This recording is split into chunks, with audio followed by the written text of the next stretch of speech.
Hello everyone, कैसे हैं आप सभी और कैसे चल रही है आप सभी की तैयारी। आई होप अच्छे एंड स्वस्थ होंगे और अपनी तैयारी को अच्छे से कंटिन्यू कर रहे होंगे। जैसा कि आप लोगों ने थंबनेल में देखा कि आज जो हमारी महिला सुपरवाइजर की क्लास होने वाली है, उस क्लास में आज हमारा टॉपिक है वो कुपोषण रहने वाला है। कुपोषण रहने वाला है और ये जो टॉपिक है आपके लिए वेरी इंपॉर्टेंट है। आप लोगों ने कहा था कि मैम जैसे ही हमारे प्रबंधकीय गुण कंप्लीट हो जाते हैं, आप हमें जो द्वितीय खंड है उसको कंप्लीट करवा दो। तो इसमें मैं पूरी कोशिश करूंगी कि आपको ये टॉपिक के साथ मैं इसको कंप्लीट करवाऊं, वरना मैं एमसीक्यूज तो आपकी इतनी प्रैक्टिस करवा दूंगी कि आपको लगेगा कि ये तो हमारे बिल्कुल अच्छे से सारे के सारे टॉपिक है वो क्लियर हो गए हैं। आज का जो आपका टॉपिक है, ये जो महिला सुपरवाइजर जिसका एग्जाम आपके 13 जुलाई को है उसकी क्लास है। जो आपका द्वितीय खंड है, द्वितीय खंड कौन सा है? जिसमें आपके पोषण व स्वास्थ्य ज्ञान तथा योजनाएं, जो आपके सिलेबस में कै पार्ट है, उसमें आपका छठा टॉपिक है कुपोषण, जो कि आपके 8 नंबर का है। तो आज की इस एक क्लास से हमें कितने 8 नंबर है वो कवर करने हैं। और आज हमें ये देखना है कि हमें इतने अच्छे से इस टॉपिक को कवर करना है कि हमारे 8 में से एक भी नंबर है वो कटे ना। हमें 8 में से 8 नंबर है आज ही कवर करने हैं और ये 8 नंबर हमें एग्जाम में भी लेके आने हैं। मैं आपको इतने अच्छे से कवर करवा दूंगी, कुछ भी चीज आपकी नहीं छूटेगी ना। आपके ये रहेगा कि हमने प्रैक्टिस नहीं की, पहले आपको हम नोट्स के साथ है मैं आपको ये टॉपिक क्लियर करवाऊंगी, फिर मैं आपको इसके एमसीक्यूज भी करवा दूंगी। इसकी क्विज भी हमारे टेलीग्राम चैनल चैनल पर है, मैं आपको प्रोवाइड करवा दूंगी। ये नोट्स है, ये पीडीएफ भी आपको हमारे टेलीग्राम चैनल पर प्रोवाइड करवाई जाएगी, तो टेलीग्राम चैनल को जरूर ज्वाइन कर लेना। तो चलिए अब अपनी क्लास स्टार्ट करते हैं। सबसे पहले हम देखते हैं कुपोषण है क्या। कुपोषण क्या है? बच्चों का शारीरिक विकास एवं वृद्धि उनकी आयु के अनुसार मानक अनुरूप से न होना ही कुपोषण कहलाता है। ऐसे बच्चे अपनी उम्र के अन्य सामान्य स्वस्थ बच्चों से औसतन कम विकास करते हैं, इसे क्या बोलते हैं? कुपोषण बोलते हैं। जिसमें क्या होता है कि जो बच्चे होते हैं वो, जिनमें आपके ना तो वो विकास, शारीरिक विकास हो पाता है, ना उनकी वृद्धि हो पाती है, और आयु के अनुसार उनका जो मानक अनुरूप है वो नहीं हो पाता। आप ये भी मान सकते हैं कि कुपोषण के बारे में कि जो हमारा शरीर है, ठीक है, शरीर भोजन लेता है, भोजन है तो भोजन हमें स्वस्थ रखने के लिए है वो क्या देता है? ऊर्जा। ऊर्जा देता है, ठीक है। और पोषक तत्व है वो प्रदान करता है, पोषक तत्व प्रदान करता है, ठीक है। तो यदि अपन भोजन खा रहे हैं उनसे अपन को प्रोटीन, क्या चीजें? प्रोटीन, कार्बोहाइड्रेट, कार्बोहाइड्रेट, कार्बोहाइड्रेट, ठीक है, प्रोटीन, कार्बोहाइड्रेट, वसा, विटामिन, ठीक है, और जो खनिज है वो सारे के सारे पर्याप्त पोषक तत्व नहीं मिल पाते हैं उनसे। तो उस टाइम क्या हो जाता है कि अपन है वो कुपोषण से पीड़ित हो जाते हैं, कुपोषण से पीड़ित हो जाते हैं। तो अपन को क्या देखना है कि जो कुपोषण है वो एक ऐसी गंभीर बीमारी है जिसमें जो भोजन होता है वो अपने स्वास्थ्य के, अपन को स्वस्थ रखने के लिए ऊर्जा और पोषक तत्व प्रदान करता है, लेकिन उसमें क्या होता है कि प्रोटीन, कार्बोहाइड्रेट, वसा, विटामिन, जो खनिज सहित जो पर्याप्त पोषक तत्व है वो अपन को नहीं मिल पाते और अपन कुपोषण से पीड़ित हो जाते हैं। कुपोषण के बारे में अपन और देखें तो शरीर में कुपोषण की 3 स्थिति हो सकती है। 3 कौन कौन सी? शरीर में पहले से कम पोषक तत्वों की उपलब्धता हो, यानी पहले से ही अपने कम हो, दैनिक भोजन से कम पोषक तत्वों की प्राप्ति हो, और भोजन से पर्याप्त मात्रा में पोषण तत्व मिलने पर भी शरीर में उनका अवशोषण न होना। ठीक है, 3 कंडीशन हो जाएंगी कि एक तो अपने शरीर में पहले से ही पोषक तत्व कम है, दूसरा कि अपन रोज का जो भोजन कर रहे हैं उससे भी हमें कम पोषक तत्व है वो प्राप्त हो रही है, तीसरा ये कि हमें भोजन से पर्याप्त मात्रा में पोषक तत्व तो मिल रहा है लेकिन हमारे शरीर में उनका अवशोषण ही नहीं हो रहा। ठीक है, तो ये 3 कंडीशन हो सकती है कुपोषण की।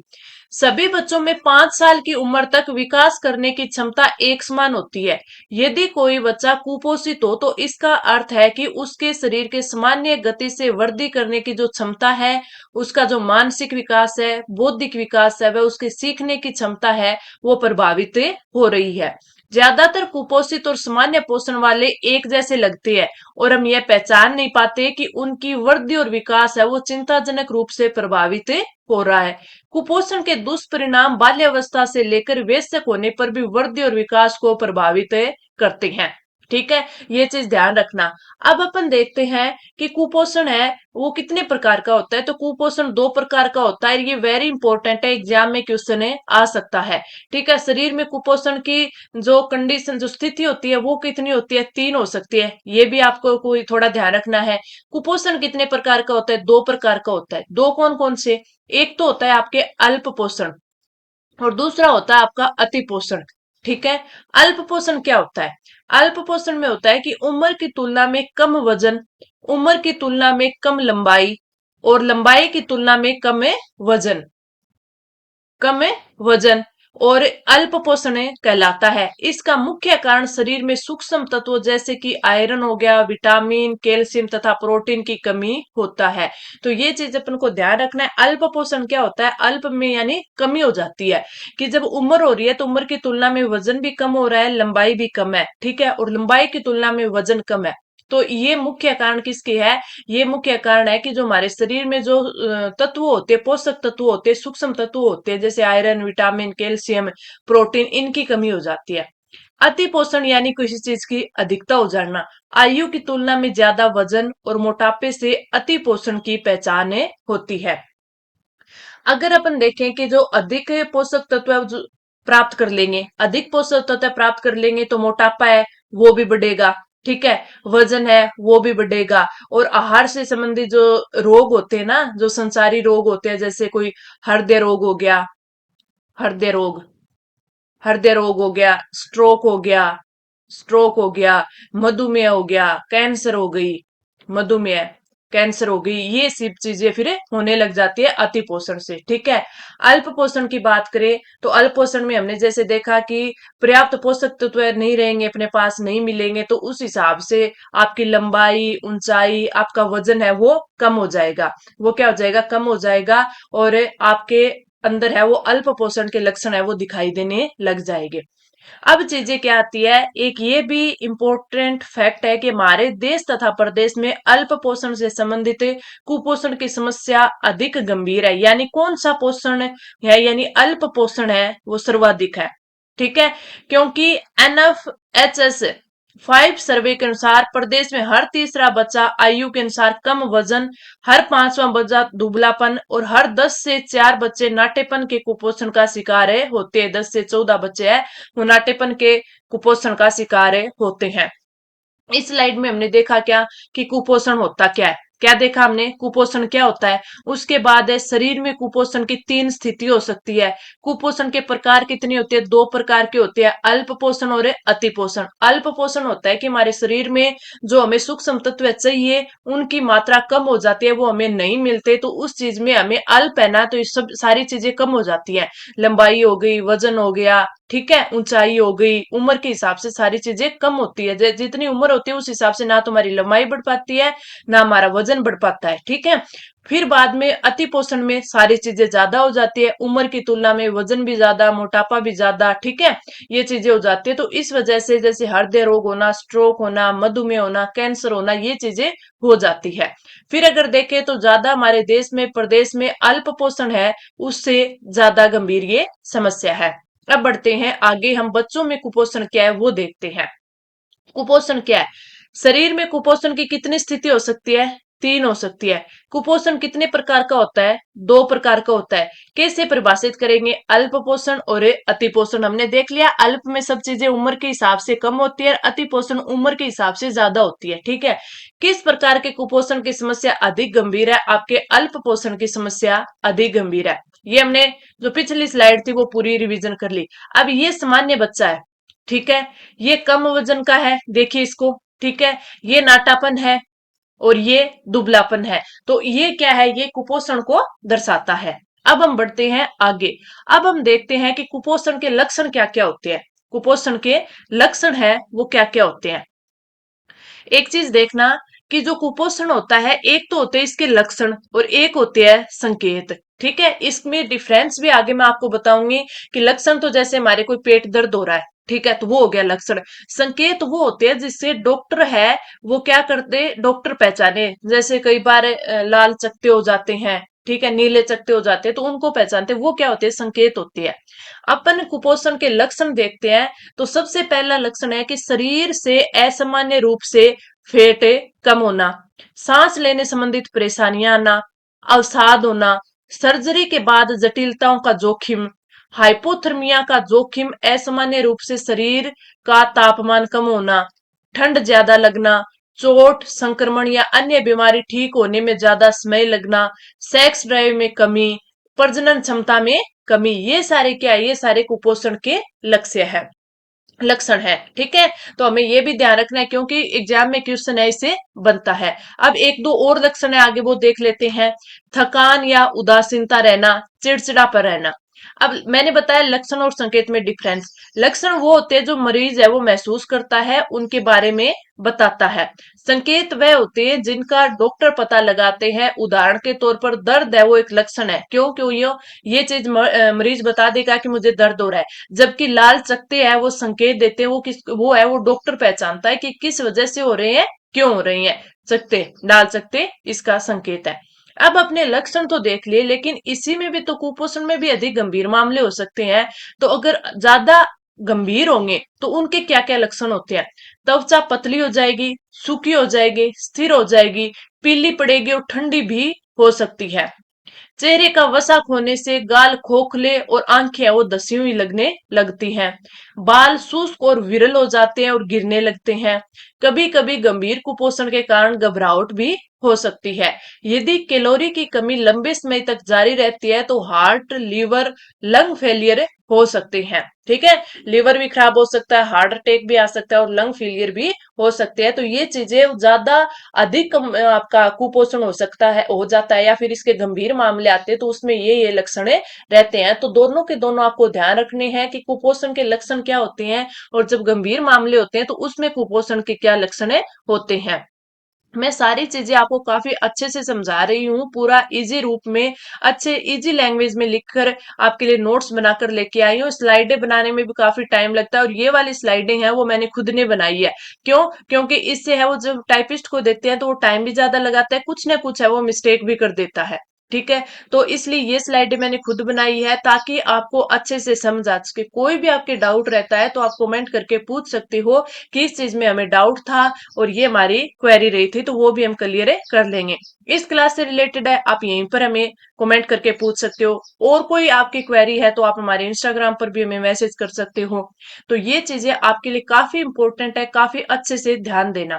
हमारा जो पार्ट बी है वो हम अच्छे से कवर करेंगे। आपको क्या करना है, पार्ट ए है उसमें प्रबंधकीय गुण को छोड़कर जो आपका कंप्लीट जो आपका सिलेबस है उसे अच्छे से कवर कर लेना। आपके प्रबंधकीय गुण और पार्ट बी है वो मैं अच्छे से आपको कवर करवा रही हूँ। प्रबंधकीय गुण मैंने पूरा का पूरा आपको कवर करवा दिया, तो उसका रिवीजन है वो बीच में मत छोड़ देना। टेस्ट मैं आपको रोज बोलती हूँ कि टेस्ट है वो दिन में 2 टेस्ट है वो जरूर लगाए, 2 नहीं तो कम से कम 1 टेस्ट तो जरूर लगाए। ऐसा नहीं होना चाहिए कि आपने टेस्ट किया उसे छोड़ दिया, नहीं। टेस्ट होने के बाद उसका सॉल्यूशन करो कि ये जो क्वेश्चन है वो गलत हो गया तो इसका राइट आंसर क्या है, ये क्वेश्चन मुझे नहीं आया तो इसका राइट आंसर क्या है, फिर उन आंसर को याद करो। जो क्वेश्चन आपके जिस सब्जेक्ट आपके टॉपिक से रिलेटेड ज्यादा गलत हो रहे हैं या फिर आपको नहीं आ रहे हैं उस टॉपिक पर थोड़ा ध्यान दो।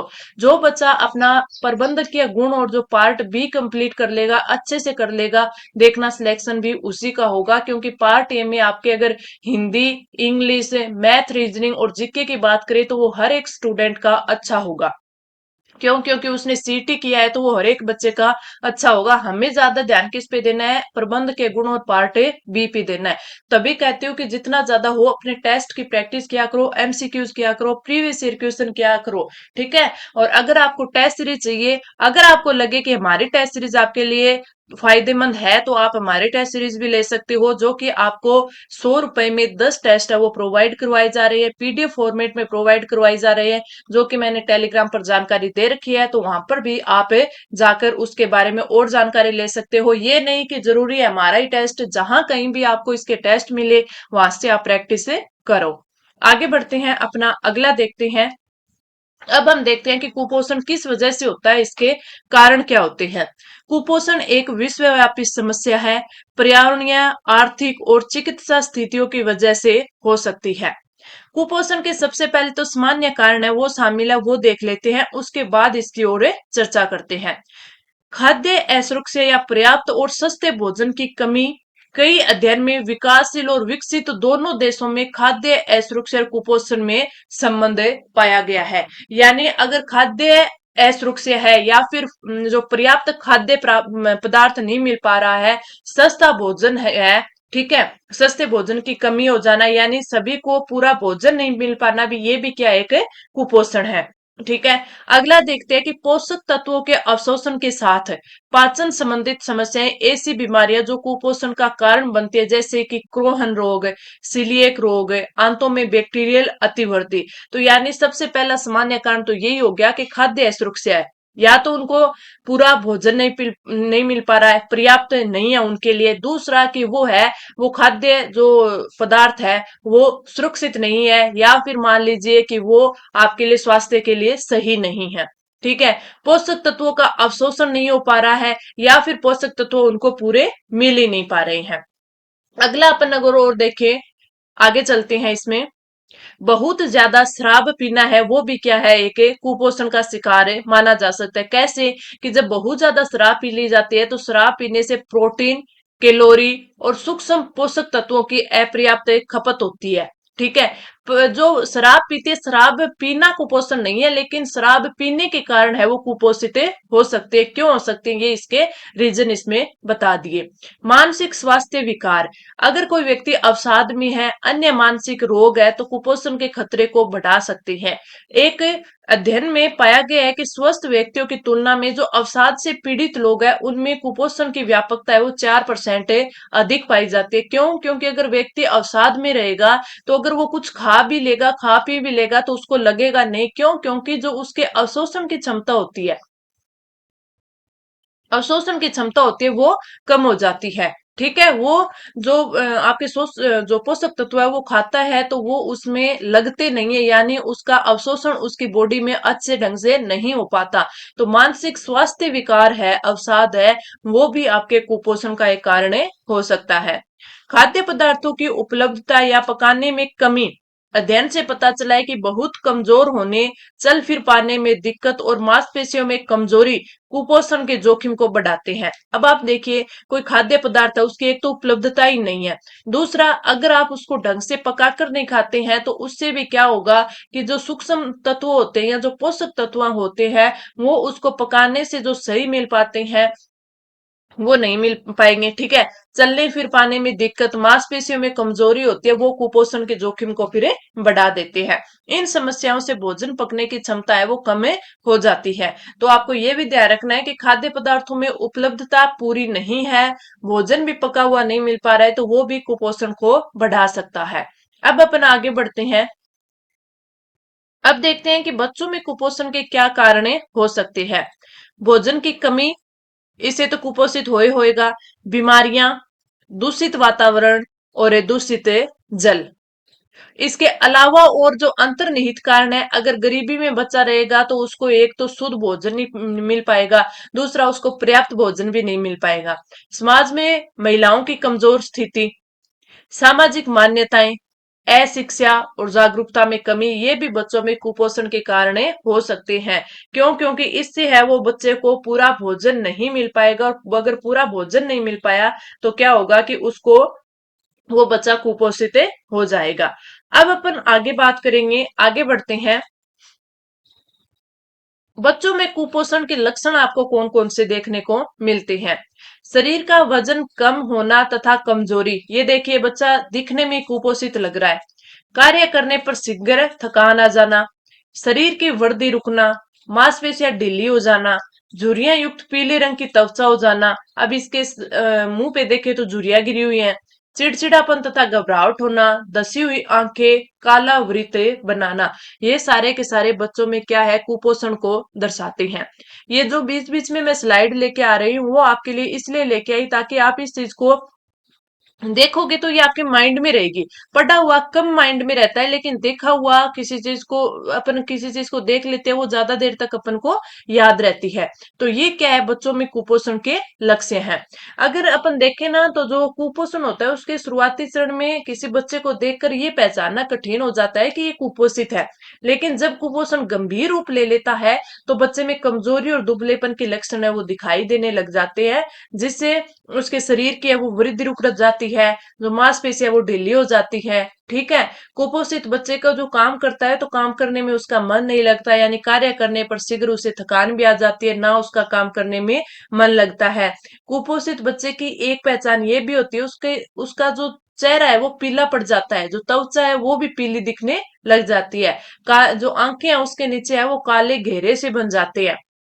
ठीक है। तो ये सब चीजें क्या होती हैं, ये सब चीजें बच्चों में कुपोषण के लक्षण है वो दिखाती है। अब अपन आगे बढ़ते हैं, बच्चों में कुपोषण के प्रभाव। ठीक है।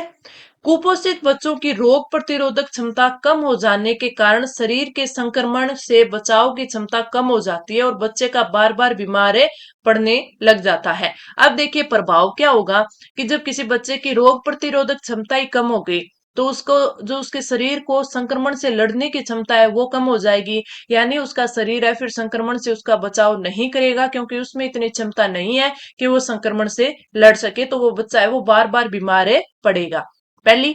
दूसरी, कुपोषित बच्चे की बीमारी की वजह से मृत्यु की संभावना स्वस्थ बच्चे की तुलना में ज्यादा होती है। ये तो सभी को पता है कि जो बच्चा बीमार होगा वो ज्यादा कमजोर रहेगा, जो स्वस्थ होगा वो अच्छा रहेगा। ठीक है। अगर कुपोषित बच्चा है तो वो बीमारी की वजह से मर भी सकता है। अगला, कुपोषण से बच्चों में शारीरिक और बौद्धिक विकास में कमी होती है। कुपोषित बच्चा स्वस्थ बच्चे की तुलना में धीरे धीरे सीखता है, उसका विकास भी है वो धीमा होने लगता है। कुपोषित बच्चों की विद्यालय में दक्षता कम होती है और उनके विद्यालय छोड़ने की संभावना ज्यादा होती है। ये सब चीजें क्या है, ये सब चीजें हैं वो बच्चों में कुपोषण के प्रभाव को दर्शाती है। अगर आपसे लक्षण पूछ ले तो वो आप अलग बताओगे कि बच्चों में है वो कुपोषण के ये लक्षण होते हैं। जैसा कि हमने पीछे बात की थी कि शरीर का वजन कम हो जाना, कमजोरी होना, शरीर की वृद्धि रुक जाना, झुर्रियां युक्त पीला रंग की त्वचा हो जाना, आंखों के नीचे काले घेरा हो जाना, बच्चे को कार्य करने पर शीघ्र थकान आ जाना, मांसपेशियां ढीली हो जाना, ये सब चीजें क्या है, बच्चे में कुपोषण के लक्ष्य को बताती है। कुपोषण के प्रभाव क्या क्या पड़ते हैं, प्रभाव ये पड़ते हैं कि बच्चा ज्यादातर बीमार होने लग जाता है, बीमारी से उसकी मृत्यु भी हो सकती है, उसका शारीरिक बौद्धिक विकास कम होता है। ठीक है। जो स्वस्थ बच्चा होता है उसकी तुलना में वो कम सीखता है, धीरे उसका विकास होता है। और अगर इसका और एक प्रभाव देखें तो जो कुपोषित बच्चा होगा वो विद्यालय में नहीं जाएगा, उसकी दक्षता कम हो जाएगी, तो उसको जो विद्यालय छोड़ने की संभावना है वो ज्यादा बढ़ जाती है। तो ये क्या हो गए, प्रभाव हो गए। प्रभाव अलग है, लक्षण अलग है, ध्यान रखना एग्जाम में क्वेश्चन इन्हीं से पूछा जाएगा। आगे बढ़े, अगला है, बाल कुपोषण के वयस्क जीवन पर भी प्रभाव पड़ते हैं। बिल्कुल सही बात है। जब आपके जो बाल्यावस्था में अगर वो कुपोषित रहा है तो उसके जो लक्षण है उसके वयस्क होने पर युवा अवस्था में भी जरूर दिखाई देंगे। वो प्रभाव कौन कौन से पड़ते हैं। कुपोषण के कारण कम उम्र में लंबाई बढ़ने का मौका छूटने के बाद इस फासले को परिपूर्ण करना बहुत कठिन हो जाता है, इसलिए वयस्क होने पर भी लंबाई छोटी ही रह जाती है। बिल्कुल सही है। जन्म के 2 साल तक कुपोषित रहने वाले बच्चे बड़े होने पर वयस्क जीवन में उच्च रक्तचाप, मधुमेह, हृदय रोग और मोटापे का शिकार हो सकते हैं। खास तौर पर जब उनको उनका जो वजन 2 साल के बाद तेजी से बढ़ा हो। यानी अगर बच्चा शुरू में 2 साल में अगर वो कमजोर रह जाता है, कुपोषित हो जाता है, तो आगे उसके ज्यादा जो बीमार होने के है या फिर उनमें रोग होने के है ज्यादा आसार बन जाते हैं। बचपन में कुपोषित रही महिलाओं व पुरुषों में काम करने की क्षमता है वो कम हो जाती है, जिससे उनके कमाने की क्षमता भी कम हो जाती है। कम लंबाई की महिलाएं प्राय कम वजन के बच्चों को जन्म देती हैं और इस तरह के बच्चों में से कई बच्चे आगे जाकर कुपोषित हो जाते हैं।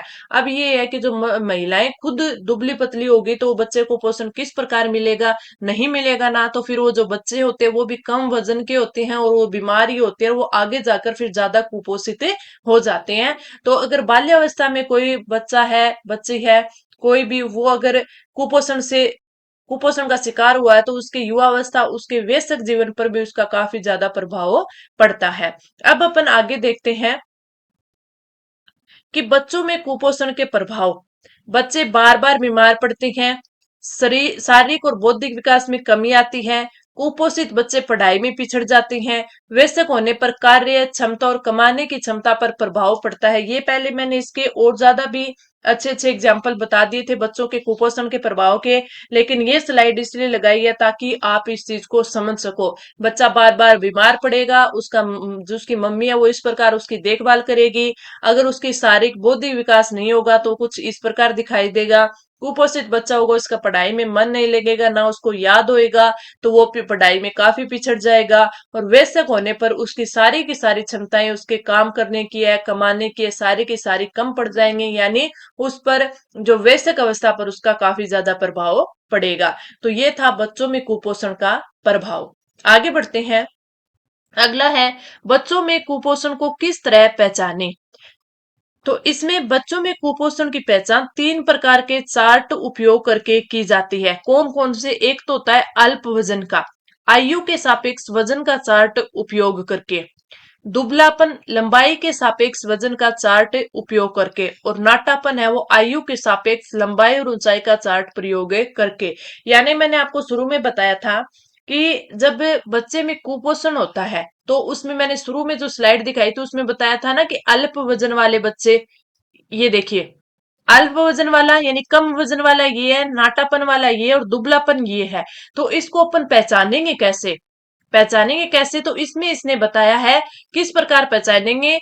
जो अल्प वजन है तो आयु के सापेक्ष उसका वजन चार्ट है वो देखेंगे, उसका यूज करेंगे, जिससे पता चल जाएगा कि उस जो बच्चा है उसकी उम्र के हिसाब से उसमें क्या है, वजन कम है या फिर ज्यादा है।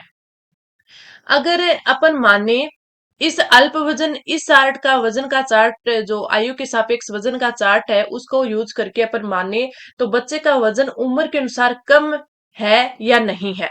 ठीक है। जो डब्ल्यू एच ओ है, डब्ल्यू एच ओ की वजन मानकों की सारणी से हमें पता चलता है कि जो 9 माह है, 9 माह की जो सामान्य लड़की का वजन है वो कितना होना चाहिए, 6.5 से 10.5 किलोग्राम होना चाहिए, यानी 6.5 से 10.5 किलोग्राम की वो बच्ची होनी चाहिए। ठीक है। यदि उसका वजन 6.5 से कम होता है तो हम उसे कम वजन की श्रेणी में रखते हैं। ये क्या है? ये है वजन का चार्ट। ठीक है। अपन को देखना क्या है, आयु के सापेक्ष, यानी अगर हम क्या करते हैं, डब्ल्यूएचओ ने ये एक चार्ट जारी किया था, उसमें उन्होंने बताया था कि अगर एक बच्ची 9 माह की है और अगर उसका वजन 6.5 से 10.5 के बीच में नहीं है तो वो क्या है, वो आयु के सापेक्ष वजन के चार्ट के अनुसार है वो अल्प वजन में आ जाएगी, अल्प वजन में आ जाएगी। अब अपन बात करते हैं दुबलेपन का। दुबलेपन का कैसे पता लगाते हैं? लंबाई के सापेक्ष वजन का चार्ट। अगर ये हमें पता लगाना है तो जो डब्ल्यूएचओ था उसके जो मानक की सारणी है उसके अनुसार अगर 64 सेंटीमीटर की सामान्य लड़की का वजन है ना, वो कितना होना चाहिए, उसका वजन होना चाहिए 5.7 किलोग्राम से 8.3 किलोग्राम। यदि उसका वजन 5.7 किलोग्राम से अगर कम होता है तो वो क्या आती है, दुबलेपन में आ जाती है। वो क्या आ जाती है, दुबलेपन में आ जाती है। ठीक है। यानी लंबाई के सापेक्ष वजन का चार्ट हमें क्या बताता है, अगर किसी का 64 सेंटीमीटर उसकी लंबाई है और अगर इसका वजन है 5.7 से 8.3 किलोग्राम के बीच में नहीं है तो वो क्या है, दुबलापन है। फिर आता है नाटापन। नाटापन का क्या करेंगे कि आयु के सापेक्ष लंबाई ऊंचाई का चार्ट उपयोग करके। इसमें क्या बोला गया था, अगर हमें इसकी पहचान करनी है कि उम्र के अनुसार लंबाई में वजन छोटा है या नहीं है। ठीक है। तो इसके अनुसार जो 9 माह की बच्ची है, इसमें 9 माह की जो बच्ची है उसकी लंबाई 65.3 सेंटीमीटर से 75.0 सेंटीमीटर, यानी 65 से 75 मान के चलो आप सेंटीमीटर, उनके बीच तो उसकी लंबाई होनी चाहिए। ठीक है। और यदि बच्चे की लंबाई इतने से कम है, इसकी लंबाई है वो इतने से कम है यानी 65.3 सेंटीमीटर से कम है तो उसे क्या कहेंगे, उसे नाटापन कहेंगे। उसे क्या कहेंगे, नाटापन कहेंगे। तो ये भी आपको थोड़ा ध्यान रखना है, लंबाई व ऊंचाई का उपयोग, चार्ट का उपयोग करके। लंबाई यानी ऊंचाई, हाइट की बात हो रही है, यहाँ पे क्या हो रही है, हाइट की बात हो रही है। तो तीन प्रकार के चार्ट है। अब ये क्वेश्चन आपसे पूछा जा सकता है, तीनों इंपॉर्टेंट है, मैंने आपको अच्छे से बता दिया। अल्प वजन का कैसे, कि ये बच्चा अल्प वजनी है, कैसे पता चलेगा, जो उसकी आयु है, आयु के सापेक्ष वजन का चार्ट उपयोग करके। आपके क्वेश्चन इसमें तीन चार प्रकार के बन सकते हैं। किस किस प्रकार बनेंगे? पहला क्वेश्चन आपसे पूछा जा सकता है कि अल्प वजनी जो बच्चा है उसका किस प्रकार पता करेंगे। पहला क्वेश्चन जो पहला ऑप्शन है वो आ गया, आयु के सापेक्ष वजन का चार्ट उपयोग करके, लंबाई के सापेक्ष वजन का चार्ट उपयोग करके, और आयु के सापेक्ष लंबाई ऊंचाई यानी उसका हाइट का चार्ट उपयोग करके। तो आपका राइट आंसर है फर्स्ट हो जाएगा। दूसरा आपसे क्वेश्चन वही हो जाएगा कि अल्प वजनी जो बच्चा है उसकी पहचान किस प्रकार करे। उसमें आपसे पूछ लेगा कि जो 9 माह का बच्चा है या बच्ची है, 9 माह का बच्चा है, उसकी जो आपके क्या है आयु में वजन की पूछ रहा है ना, तो 6.5 से 10.5 किलोग्राम के बीच होना चाहिए। फिर आपसे इसके 5.7 केजी से 8.3 केजी के बीच में होना चाहिए। फिर इनके दो आंकड़े इसमें डाटा है वो अलग बता देगा। इस प्रकार ये भी पूछा जा सकता है। तो बिल्कुल अच्छे से मैंने आपको समझा दिया है, कोई भी चीज आपके कंफ्यूजन में हो तो आप मेरे को बता सकते हो। अपन अब आगे बढ़ते हैं। ये बिल्कुल अच्छे से समझ में आ गया होगा आपका। कोई भी अगर आपको डाउट रहता है तो कमेंट कर देना, और अगर कोई भी डाउट ना रहता है तो भी कमेंट करके बता दिया करो, ताकि मुझे पता चले कि आपको सारी चीजें अच्छे से समझ में आ रही है। मैंने आपको संप्रेक्षण में बताया था कि फीडबैक बहुत ज्यादा जरूरी होता है, कम्युनिकेशन में फीडबैक जरूरी होता है। अगर आप फीडबैक दोगे तभी मेरे को पता चलेगा कि आपको अच्छे से समझ आ रहा है। मुझे नहीं लगता कि किसी भी चैनल पर आपको इतने अच्छे से महिला सुपरवाइजर की पार्ट बी की तैयारी कोई करवा रहा होगा। अगर मैं करवा रही हूं तो आपको फीडबैक भी अच्छा देना चाहिए, ताकि मुझे अच्छा मोटिवेशन मिले, मैं आपके लिए कल जो दूसरा टॉपिक है वो इससे भी ज्यादा अच्छे से तैयार करके ला पाऊं। अब अपन बढ़ते हैं आगे। अगला क्या है, अच्छे पोषण से बच्चों में कुपोषण की रोकथाम कैसे करें। ये चीजें एक से दो क्वेश्चन जरूर बनता है इसमें। और वो क्वेश्चन क्या बनते हैं, देखो, जीवन के पहले सुनहरे 1000 दिन, यानी जो जीवन के जो बच्चे के पहले 1000 दिन होते हैं उसमें अगर उसका जीवन अच्छा रहा, वो बिल्कुल स्वस्थ रहा, तो आगे भी उसका वो क्या है, उसकी संभावनाएं स्वस्थ रहने की ज्यादा होती है, यानी उसमें फिर कुपोषित होने की संभावनाएं है वो कम हो जाती हैं। 270 दिन तो उसके गर्भावस्था के, और 730 दिन है उसके जन्म के, जन्म से 2 वर्ष का समय। ठीक है, गर्भावस्था के और जन्म से 2 वर्ष का समय। आपसे पूछा जा सकता है कि अच्छे पोषण से बच्चों में कुपोषण की रोकथाम है वो कितने दिनों तक आवश्यक होती है। 1000 दिन पूछ सकता है, या फिर उसको पूछ सकता है कि गर्भावस्था के कितने दिन, 270 दिन। तो ये अगर चीजें आपको दोनों ध्यान रखना, 1000 दिन, 270 और 730 दिन, तीनों के तीनों डाटा अच्छे से याद रखना, क्वेश्चन पुटअप किया जा सकता है। आगे बढ़ते हैं अगला। अच्छे पोषण हेतु डब्ल्यूएचओ द्वारा अनुशंसित 10 पोषण हस्तक्षेप। अगर आपने, पहले तो मैं इनको बताती हूँ, पढ़ाती हूँ, फिर आगे एक चीज बताती हूँ आपको कि अच्छे पोषण हेतु डब्ल्यूएचओ द्वारा 10 पोषण हस्तक्षेप बनाए गए वो कौन से है। पहला तो है कि जन्म के 1 घंटे के अंदर स्तनपान है उसकी शुरुआत हो। शिशु को जन्म से 6 माह तक केवल है वो माँ का दूध ही पिलाया जाना चाहिए। तीसरा है 6 माह के बाद ऊपरी पोषक आहार की शुरुआत होनी चाहिए। बढ़ती आयु में आहार में वृद्धि, 2 वर्ष तक माँ का दूध होना चाहिए, यानी बच्चे को 2 वर्ष तक है वो माँ का दूध है वो जरूर पिलाना चाहिए। पांचवा हस्तक्षेप है सूक्ष्म पोषक तत्वों की पूर्ति होनी चाहिए। बीमारियों से बचाव हेतु साफ सफाई पर ध्यान, बीमार बच्चों की देखभाल, कुपोषित बच्चा है की समय से पहचान और उसका प्रबंधन, किशोरियों में एनीमिया की रोकथाम, और गर्भवती महिलाओं में एनीमिया की रोकथाम व सही देखभाल। तो अगर इस चीज को आपने सही से ध्यान से देखा है, तो मैंने जो ये लास्ट के 4 बीमारी, बीमार बच्चों की देखभाल, अति कुपोषित बच्चों की समय से पहचान व प्रबंधन, किशोरियों में एनीमिया की रोकथाम, गर्भवती महिलाओं में एनीमिया की रोकथाम व सही देखभाल, ये चीजें कैसे होंगी, ठीक है, किस प्रकार होगी, ये चार हादसे मैंने कल ही आपको टेलीग्राम चैनल पर प्रोवाइड करवाए थे। क्यों करवाए थे?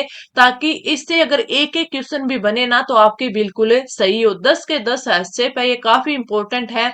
एक साथ तो प्रोवाइड करवाती तो आप ना तो याद करते ना उस चीज को ध्यान देते। अगर मैं टेलीग्राम चैनल पर महिला सुपरवाइजर से रिलेटेड कोई भी चीज है, चाहे एक छोटी सी फोटो भी मैं अगर आपके साथ शेयर करती हूँ तो उसको ध्यान से पढ़ा करो। क्यों? क्योंकि वो आपके लिए काफी इंपॉर्टेंट रहती है।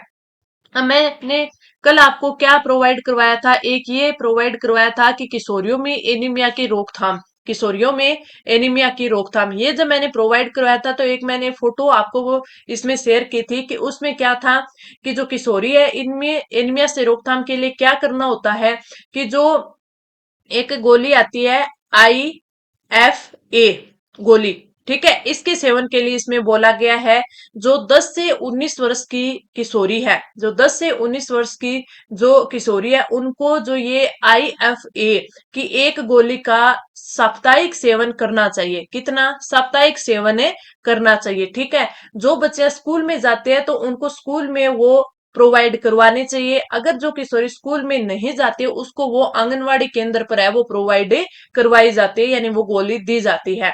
तो ये किस में आता है? ये उसमें आता है कि किशोरी में एनीमिया की रोकथाम की जा सकती है। दूसरा, एक तो ये गोली होगी, दूसरा ये होता है कि जो आयरन युक्त है वो भोजन दिया जाना चाहिए।